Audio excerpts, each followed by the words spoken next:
We've been getting a lot of emails into the county board office, which come to no surprise to either one of you or anyone who attended our recessed meeting on Tuesday.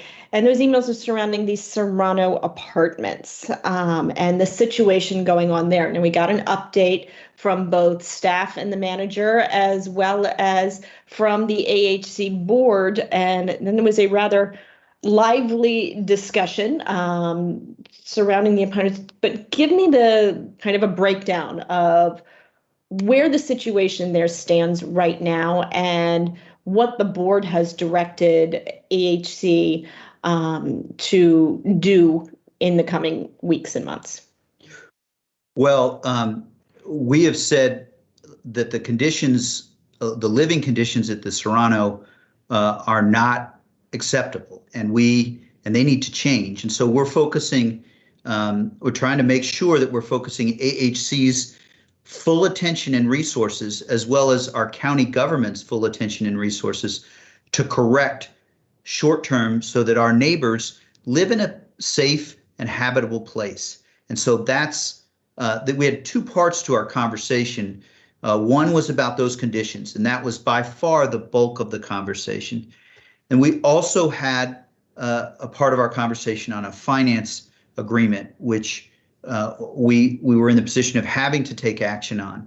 So we sought to gain accountability and have a conversation with AHC about what we expect and what is right for our residents. And I think each of us was pretty clear that things have to change and have to change quickly. And that speed of responding to the needs of our residents is a lot of what the conversation was about. There have been, it's just a matter of public record, there have been changes at AHC, and that's pure public record, but the CEO is retired and the head of the management company has left. But there are additional steps we need to see, because we have to really address the needs of some of our residents who are most vulnerable and need good living conditions at the Serrano. So that was a significant part of the conversation. And then, of course, the financial part we can get into a bit more. But it was that financial part is also necessary so that we can help the 280 units, the residents in the 280 units at the two Serrano buildings. And on that note, one question we did receive is why the board would agree to this subordination agreement in the financing when there are such dire circumstances with the Serrano.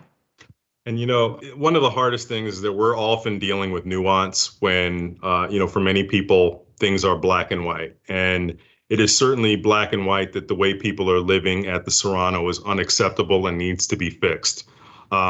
So therefore, the question that falls to us is to figure out how's the best way to do that. And as we looked at 1,000,001 options in an effort to try and force action that would benefit the residents, we realized we didn't really have any levers that could do anything other than penalize the very people that we're trying to help. And this subordination agreement, which is essentially allowing AHC to update their financing and get the necessary capital to make long-term repairs. If we didn't do it, then we would effectively be subjecting all of those 280 households to the fairly imminent risk of living in a building that goes into foreclosure and being displaced and are not having any affordability on the future building, as well as having the really sunk costs of the already $16 million that we've invested in it.